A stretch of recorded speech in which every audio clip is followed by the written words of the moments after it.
नमस्कार मित्रांनो, तर मी आहे निखिल दांबे आणि तुमचं सर्वांचं स्वागत आहे माझ्या एका नवीन व्हिडिओमध्ये। तर मित्रांनो, शनिवार असल्यामुळे मी आलो आहे मारुती मंदिरला। तर माझ्या हे मागे जे बघताय श्रीसृष्टी आहे, तर खूप छान बनवले आहे आणि श्रीसृष्टीच्या बाजूलाच मारुतीचं मंदिर आहे।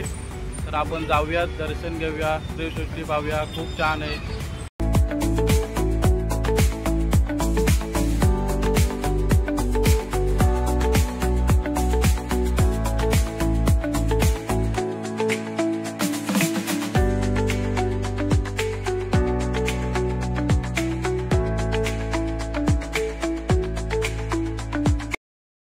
हे आहे आपल्या छत्रपती शिवाजी महाराजांचं स्मारक आणि आपल्या महाराजांबद्दल मला खूप अभिमान आहे, कारण आपल्या राजाने आपल्या महाराष्ट्रासाठी खूप काही केलं आहे।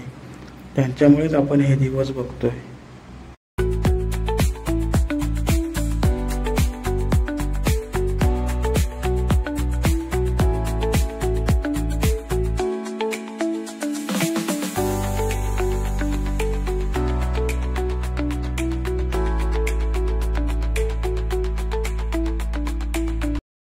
शिवसृष्टीमध्ये आतमध्ये आल्यावर लेफ्ट बाजूला किल्ले रायगड, सुवर्णदुर्ग किल्ला, विजयदुर्ग किल्ला आणि सिंधुदुर्ग किल्ला हे किल्ले पाहायला मिळतात।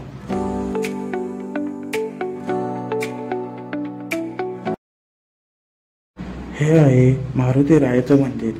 हे मंदिर लोकमान्य टिळकांनी 1880 साली बांधले।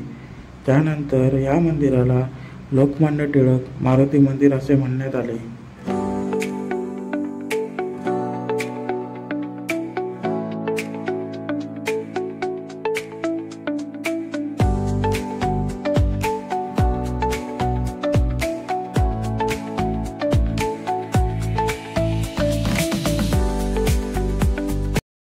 मला इथे आवडले ते म्हणजे छत्रपती शिवाजी महाराजांच्या स्मारकाच्या बाजूला असणारे मावळे हे खूप रिअल वाटतात। असं वाटतं की ते आपल्याकडेच बघत आहेत, खूप रिअलिस्टिक आहेत।